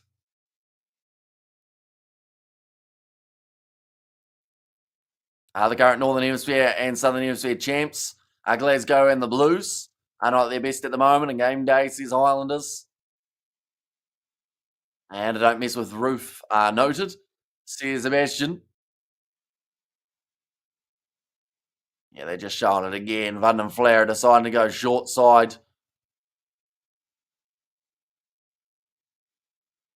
I just watching that slow-mo, that could have been really bad. Or Dan Sheehan, it would have to be hosted in one country, like the International World Cup. Yeah, which is why, like, the problem that they've got with the Club World Cup is the fact that it sounds like they want to do it during a period rather than the international rugby schedule, which, I don't think people will like. Like, a lot of people are in favour of a Club World Cup, but I don't think they'd want it to, like, be rather than international rugby, what Super Rugby games you're streaming. We're going to be doing the match between Moana Pacifica and the Blues, as well as Fijian Draw versus Highlanders. And off to the right-hand side, they've got the chance with McGrath going across to Van den Flower and behind a Prendergast. Short ball to Hugo Keenan. 47 points to nil, and another penalty does go to Leinster. Oh, and then 9's given me a spray. So Glasgow get marched back 10 more. Glasgow should go home and sleep, says Ruth. Still another quarter of this match to go. I know Reds versus Brumbies, possibly not, mainly because there is a game taking place at 11:30 p.m. between the Bulls and Edinburgh for the Challenge Cup quarterfinal. And the way that some of the Super Rugby games have been running, it means that we might have an overlap there. And I wouldn't want to end the Reds versus Brumbies live stream early to start that other one. And I also wouldn't want to start the other one late, if that makes sense. I agree. Nat Time says revenge scoreboard still says 40. Should say 47 now, or at least it does for myself. Dan Sheehan. Ready to throw this ball in. Nicely taken by Joe McCarthy. On off to the right-hand side here for James Lowe. Glasgow are simply not in this at all. Pure dominance by Leinster, says Lilia B. Yeah, at the moment, Glasgow, they will just be awaiting the final whistle. Snyman again manages to find the offload. Now, looking for it once more, does so. Now on short side, 10 metres out now. Leinster are just continuing to go phase after phase. Slowly work their way forward. Chance for Byrne, but he is driven into Dutch. Let's go. We'll have themselves a line out 5 metres out from their own line.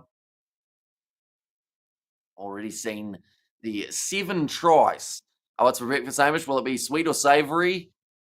I'm not actually too sure. I might end up just having toast. Probably, I would say, will be the stock standard plan. But yeah, we'll have to try and have something fancy in the future. The eggs, maybe. And Barrett is a one-man demolition crew. Says Roof. The exit there from Glasgow gets them to about 15 out from their line. Have Glasgow given up? The thing is, I don't think they've given up. But every time they try something, Leinster just have an answer for it. So it seems like they have. But, they're still throwing passes around and trying to get that next thing going. Looks like Snyman will now make his way from the field. That is for Mangan. A sensational game from Snyman here. And problem is often when you overpower or overperform in quarterfinals, going to the semis overconfidence there, Xander. Yeah, like at the moment, Leinster have scored over 100 points in their last 2 games, yet to concede a try. So they will have a huge amount of confidence, but it's whether or not when that confidence, when it's not quite going your way in the next matches, can they adjust? And I do think they are a strong enough side to be able to find a way of still finding their rhythm. Northampton north of Southampton. Can't go wrong with these on toast and fairness, says Sebastian. Now another tackle made, almost ripped away by Glasgow, but McGrath goes across to Byrne. Short ball from Henshaw to Caelan Norris. Ball knocked out of his hands. Looked like it might have been a knock on. In fact, there, the guy replacing Snyman is an under-20 Grand Slam winner, says Sean there. Another big run. 22 metres out from the line. Robbie Henshaw in his 100th match. McGrath back to the left. Can't see it for Geordie Barrett. He just decides to kick it in behind and put Glasgow once again only 5 metres out from their line. Last time Leinster beat Glasgow like this in a quarterfinal, the head coach got fired, says Matthew Dixon. If confidence turns into arrogance, that's where it all goes wrong. And coach is going to throw stuff, says Ruth. I'm not too sure this will be the last time we see these two sides play this year. I think that the URC matches maybe could be a rematch there. Glasgow will certainly want a better scoreline than this one, that is for sure.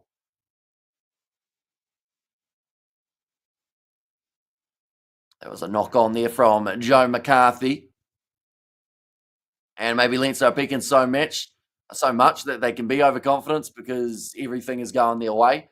And I mean, yeah, they've looked extremely strong. Yes, they struggled a bit in their last couple of games of the URC, although they did send over a very different side to what we are seeing now. And they're going from strength to strength. They're making the right choices with who to pass to, when to pass at the offloading game strong. Their work in terms of getting those counter attacking rucks has been outstanding.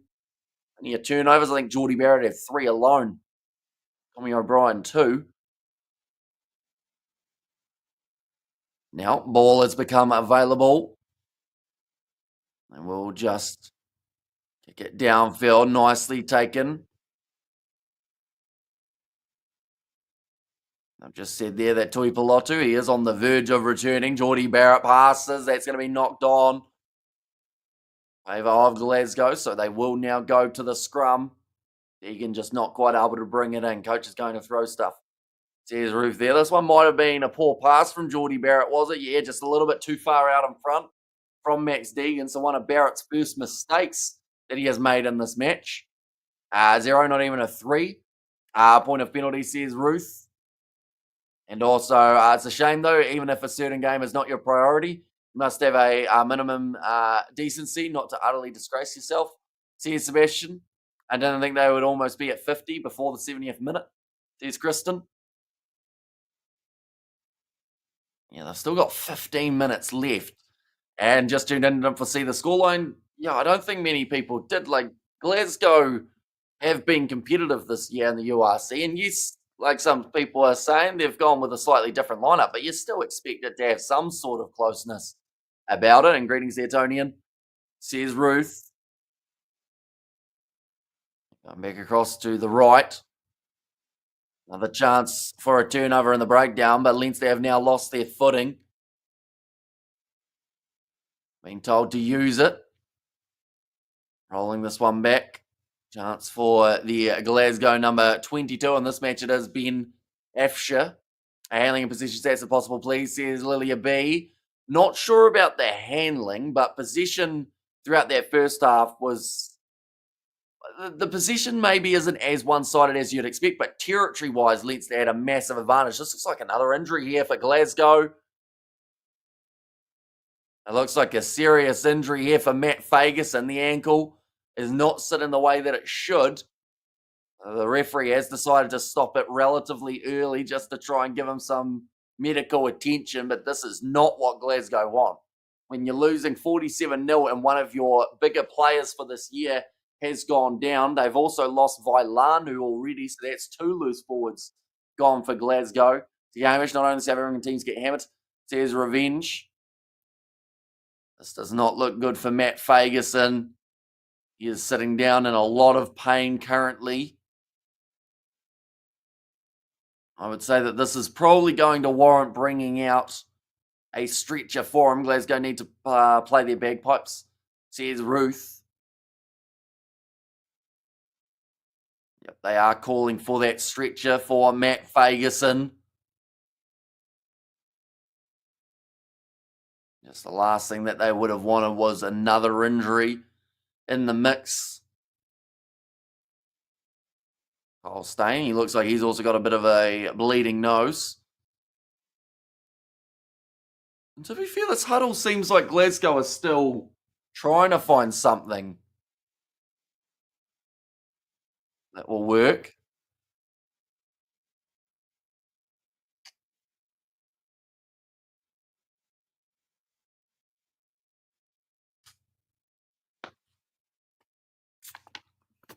Glasgow just on bad luck in terms of injuries. Yeah, the fact that Sione Tuipulotu is just now coming back, but that injury list is getting longer and longer.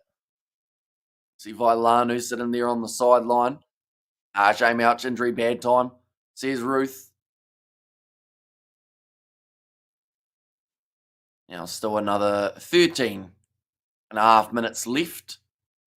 Winner of this game will face the winner of matchup between Northampton and Castra. That is taking place tomorrow. Now, we aren't actually covering that one on the channel, but we will be covering the other 2 quarterfinals, including Bordeaux versus Munster. And then also after that, there is Toulon versus Toulouse, a French derby. The stretcher is just on the field. Help Matt Fagerson make his way off it. It looks like they are going to leave him lying down rather than making him stand back up. Looks like one of the Leinster players have gone over to him. That is Caelan Doris. Nice little touch there, looking for 4 finals in a row for Leinster. Says Joe. And as we have got there, at least their first choice centre is just coming back. Also good for the Lions tour. Says Sean. Has been brutal, poor Glasgow, says Ruth. Jack Conan, he was a player who ended up with a bit of an injury in the first half. Cian Healy the same. So Leinster from this game have picked up their fair share of injuries too.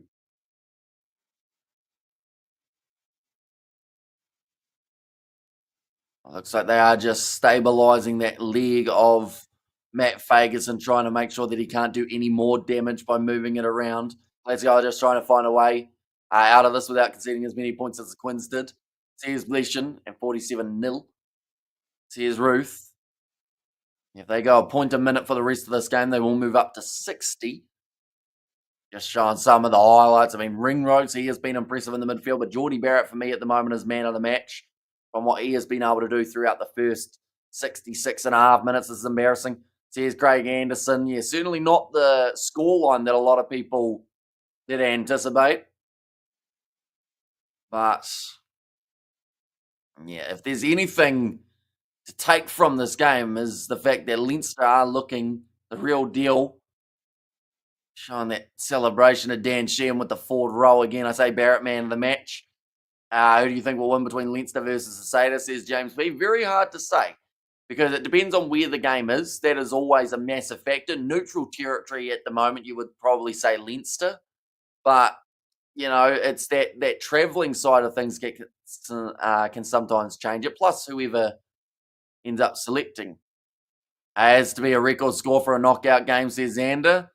Not necessarily. I mean, last week we saw them win 62-0 in the knockout matches, but Matt Fagerson now sitting on the back of the stretcher being clapped off by the Aviva crowd. Injuries don't really matter to this Leinster squad. They have enough cover, says Bleashan. They can still have a decent night out in Dublin. Says Sebastian there as well. Matt Fagerson, he's got the green whistle. That is to just try and keep him concentrated on pretty much anything but that leg. How they scored this week so bad. Leinster have just absolutely poured it on them. Yeah, that's not good for Matt Fagerson. He will be out for the rest of the season by the looks of that. Did he land on it or someone fall on his ankle twisted? I'm not actually too sure what it was. They haven't shown a replay. But yeah, just stayed down afterwards and was taken from the field. But chance here again for Glasgow to have the ball. And the 50-22 is on, says the referee. So they have the chance of being able to go for that if they want to. Matt Fagerson, he is off. And Concilieri will make his way on. An interesting change there, but also I should mention Williamson. He has made his way on too. I think they got the order a bit muddled there, almost a knock on and the breakdown from Glasgow, but they managed to find the offload away 40 metres out from the line, just trying to push for any sort of points in this contest. Ball dropped again, but well picked up by Dupree. Loads up to Jamie Barty. That looked offside from Caelan Doris. This would be a kickable 3 if they really wanted it, just to get away from the 0 on the board. Might be an option. 7 tries down, though. You really want to be able to score a try rather than just taking the 3. A chance here to kick it towards the touchline. Does go out about 10 metres out from the line. Another line out chance. I don't think Grant Stewart will be a mile away for Glasgow. I think they may have already made that change. Yes, they have. On out throw now for Stewart.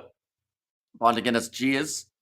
Here's Roof, thrown in by Glasgow and stolen by Leinster again. McGrath Has to clean it up, only a couple metres out from his try line. Told to use it. Looks like Sheehan will just fire this one across to McCarthy, just setting it up for a kick downfield from McGrath. And this one towards the sideline. Does manage to do so. Maybe Glasgow can get a try. Says Ruth. Yeah, they have decided to go for that opportunity rather than taking on just the easy three. But just not getting that one right. And Mangan went up to get the steal. They are going to have another chance to be able to repeat that.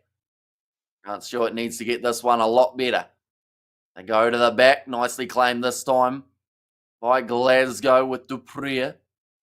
Andrew Porty has joined that one from the complete wrong side of the rolling ball. Surprised he didn't end up with an advantage against him. That one's going to be ripped away and an advantage now in favour of Leinster for the knock on. Downfield. And does go into touch. So Glasgow lose 50 metres. Next try wins, says Flesh. And that is the type of rule that Glasgow, of course, would love to see. Although there's no guarantee that they will be the next try scorers in this match. It's just been far too many mistakes. Come on, people. Only 11 likes. Hit the like button, please, says Rufy. Anyone who hasn't already, be sure to hit that like button. Also subscribe. We are back with more Champions and Challenge Cup just around the corner. Now, ball is still on the side of Glasgow yet again. They will kick it down into the 22 of Leinster. Ball pulling into the in-goal area.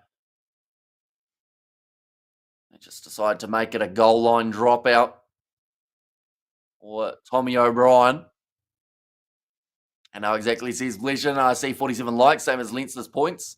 Oh, you have to beat Leinster's score, says Sebastian. Might be quite hard to do at the moment because they are being very clinical, although only 2 tries coming throughout the second half for Leinster, so they have slowed down a little bit, but still they are leading by almost 50. Off to the right for Glasgow. Plenty of options for that next pass, but just haven't quite been able to get it away. Now to the right-hand side again. Good tackle made on Dash. Oh, almost a bit of a handling error there from Stewart. To the left again now. Trying to go through was Hastings. A little bit of a counter-ruck coming from Leinster. Popped up and there is a new advantage. In favour of Glasgow. Williamson gets away. I feel sad for the Scottish. They will go back for another penalty. Still the 9 minutes, and I feel like at this point Glasgow will just want this game to be over. Another good chance to just get that consolation try near the end of the game. Leinster have made them work extremely hard for it. And if you're Leinster, you don't want to let them score that one. You want to keep them at 0. Did you feel sad for the Quins, Ruth? Says Sebastian. Now, that ball going into touch again. 15 metres out. Now 8 minutes left. So we are going to ask the question, yes or no, in the comments, ladies and gents. Will Glasgow score a try in this game? They're in a good position on the field. The scoreline has sent me to the vodka lemon, says Fleshen. Throw in for Grant Stewart. Taken again by Dupree. That one's been shut down by the Leinster defence too. No, says Fleshen. Start us off on a positive, I guess. Now off to the right for Afshar. Woody Barrett trying to get another steal on the breakdown. And down Glasgow's 22. Leinster, they just don't look like they're going to concede. Like, in terms of there haven't been many gaps, I'll be optimistic, yes, says Lilia B. Rugby should implement the throwing the towel-in rule, like boxing. Glasgow coach to walk in the middle of halfway line and lay down the Scottish flag, says Xander. The thing is, though, even when sides are losing like this, I don't think we'd ever see a coach do it. Now off to the left-hand side. Afshar misses the pass, but it does sit up on the halfway line now for Glasgow. So again, they have lost about 30 metres on attack. Fortunately, throughout this game, I think they've lost more metres than they've gained. Afshar again goes off to the left-hand side. Dupree looks for the offload. Well handled by Afshar again. Away to Jamie Barty. And nope, but I hope so. And why? It's always sunny when you're pissed. I literally once tried to be depressed when I was pissed and I couldn't see Sebastian. But now back into their own half here for Glasgow, and Leinster over the ball. And Caelan Norris wins another penalty. And like I said, they lost 35 metres there, Glasgow, while attacking, which meant that Leinster, now when they win the penalty, they're inside of Glasgow's territory. So, it's just going from bad to worse. They can't get any sort of movement forward here for Glasgow.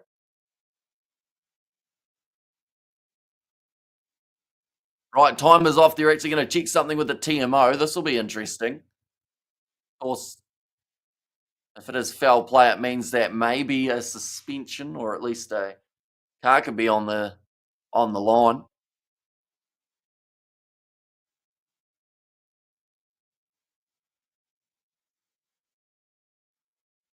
Okay, Geordie Barrett in a ruck got cleaned out from the side by the sounds of it, by Tom Jordan. Yep, pulls on the leg of Geordie Barrett. So it's not really a croc roll, but he is putting his weight on the limbs of Barrett. I feel like this is probably a yellow card, and some referees would rule it as a red.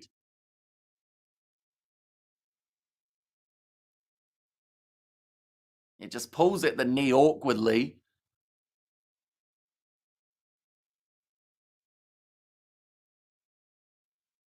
Wow. You can't target lower limbs. Luke Pearce says it's just a penalty.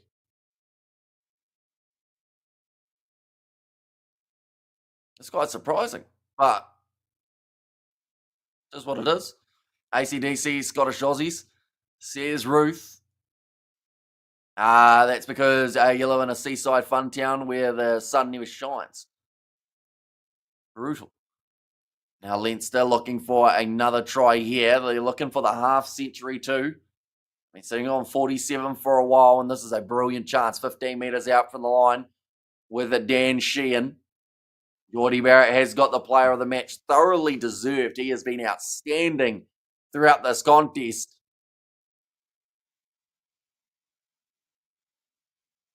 But now,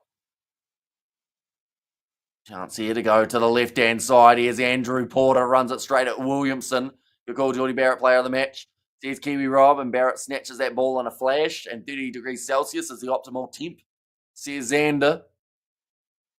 Now passing back across Rossburn, going now to Hugo Keenan. This is the chance for Leinster. Tommy O'Brien driven backwards in a very strong tackle by Glasgow. Barrett, though, cleans it up, offloads it to Hugo Keenan. Oh, Geordie Barrett might have broken his arm. I think in the process of landing there, he did land awkwardly. This does not look good for the New Zealand international. There will be big concerns moving forward. Cross kick. The try is going to be scored by Leinster, but the thing that I mentioned was late in this game, the last thing Leinster want was an injury. And this looked pretty bad for Geordie Barrett. As he got back up to his feet, I believe so. Yeah, just the way that he grimaced didn't look too good for Barrett, but he does look like he's made his way back to his feet. We will see the replay. No, we won't. They've decided to cut it away. And Glasgow playing dirty? I don't think so. It's just one of those situations that sometimes, every once in a while it does go slightly wrong. I'm going to watch Schindler's List. Says Sebastian. Yeah, Barrett is back up to his feet, so maybe it was just a bit of a stinger for him. And he could end up being all right. 3.5 minutes left. 52 points on the board now for Leinster. Try time, it was indeed. On the near side of the field, coming round for Keenan, but doesn't go enough. Geordie Barrett might be the player of the match, but no All Blacks for him in July. Says Kiwi Rob. I don't think they're going to show the replay, but he stayed down for only a little bit of time, Geordie Barrett. and just got straight back up to his feet. Morning, Hamish. Hoping close games in the other quarters. I hope so too. Like this game, it's been very impressive for Leinster, but for the competitiveness of the game, you do want to see it be that little bit close. So I'm just looking around for Barrett. I don't think I see Barrett. Oh no, there he is. No, he's all right. So it must have been just one of those stinger ones that hurt for a while. He went, ow, and then went, okay, I'm going to get up. That was a knock on. Says Kiwi Rob. I'll be honest, 52-0, I don't think it's going to make a massive difference to the outcome of this game. Now going back across to the right-hand side. Andrew Porter. De Velvet Costa. Says Sebastian Geordie Barrett with a wide cutout pass going out to Tommy O'Brien. And up to the halfway line, McGrath plays half, goes across to Byrne. Now Doris. Oh, didn't quite get the steal on the breakdown. Byrne goes across to Robbie Henshaw, James Lowe. Thought about shoveling it on to Josh Van Flare. Many one-sided ties. The tournament has really lost its edge. Says Jack High. Oh, that's not good. Barry deserves a medal. Says Ruth.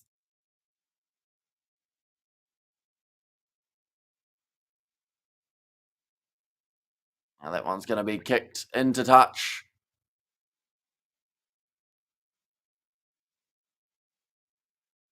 Just talking about the polished nature of this Leinster side. They are really looking like favourites, or at least right up there in terms of favourites of going on to win this competition. Same with the URC.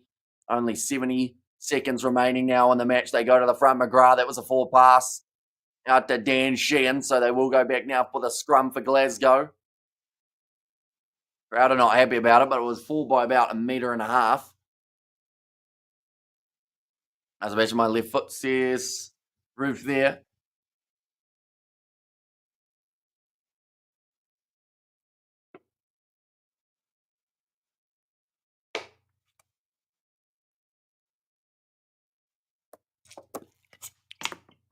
Now 30 seconds left.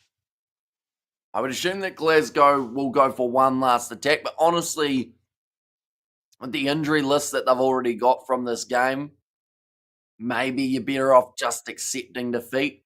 Hang on, I've just dismounted my bike. Oh, and here he's broken his arm. What news, Hamish? He's fine. He got up straight away afterwards, which was a bit of a surprise. But it looked like his arm got a little bit bent the wrong way. He was down grimacing, and then they scored a try, and he was just back up to his feet. Barrett will play for New Zealand this year for sure. Dispensation. Says Studs Race. And we have there which match has been the most exciting in the Champions Cup so far. I think La Rochelle Munster is probably right up there for a lot of people. Geordie Barrett going with the cross kick, goes straight into the hands of James Lowe.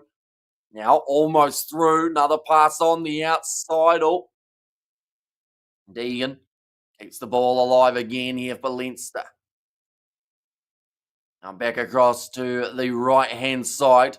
He won't, says Kiwi Rob. He did end up going with a different, I guess, international situation, though, for Geordie Barrett, as he is on a... Oh, that's going to be the knock-on, in fact, so that will be the end of the game. 52-0. But yeah, he's on a sabbatical compared to playing for them full-time, if that makes sense. Astros versus Benetton was absolutely mental game. Says Suds Race. Yeah, the end score of this one, 52-0 in favour of Leinster. Been a very strong performance. I think sabbaticals should be allowed, says Kiwi Rob. So you don't think they should be allowed, but they are. So it's a situation Geordie Barrett finds himself in. But nonetheless, I do thank you all very much for tuning in. If you did enjoy, be sure to leave a like and subscribe. Next game that we are going to be doing will be Blues versus Moana Pacifica. And then after that, it is Fijian draw versus Highlanders. The Bulls taking on Edinburgh. And then Munster versus Bordeaux as well. But thank you all very much for being here. I will see you all for the next one.